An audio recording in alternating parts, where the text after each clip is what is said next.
Your time is your most precious resource, so who deserves it? My name's Andy Pillane, and every week I spend my days coaching design leaders. And in these videos, I reflect upon the common themes and questions that come up in the week.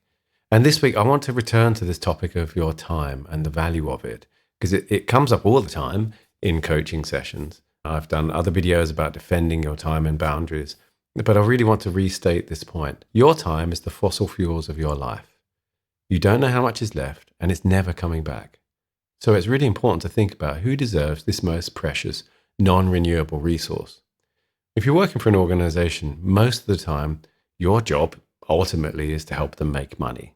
Now, money is a renewable resource. They're always going to be able to get more of it, but your time is not. So any of those moments when you feel like, oh, I should probably work weekends and evenings because I have to, because the work just has to get done, it is really important to remember what you're actually giving up at that point, this non-renewable resource.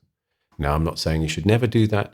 There are obviously times when you might have to or might want to. But if you're constantly in that crisis state, well, then it's no longer a crisis. It's just the norm. So quite often this happens because a company's leadership's ambitions are greater than their willingness to resource them. And that's why it's so important to learn to say no. Thinking of your life in this way can be a little bit humbling.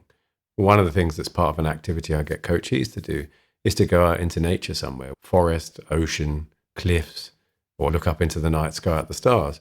Something to remind you that these things have been around for billions of years and will carry on being around for billions of years, whilst your life is just a tiny little blip. The point of that is not really to make you feel small, it's to remind you of the preciousness of your time. So I know it's really difficult at the moment for a lot of people, and when you're applying for jobs and you get ghosted and all of that stuff is going on, which incidentally is terribly bad behavior from those companies and those recruiters. It's also important to try and flip that script around a little bit and think, well, okay, this isn't just about me and am I good enough for this organization? Whether that is you've got a job and it's like, oh, am I hitting my performance targets and the hoops I've been told I should be jumping through? But certainly when you're interviewing for a job, it's a two-way street. You're interviewing that organization to see whether they deserve your most precious non-renewable resource. Although that's just a small reframe, it can really make a difference to the way you approach those interviews. And indeed, move on from the ones who are taking ages to get back to you or ghosting you or just being difficult. Your time is worth more. I hope that's helpful for you. If you'd like to check out my coaching practice, you'll find it at pillane.com/coaching, and I'll put the link below.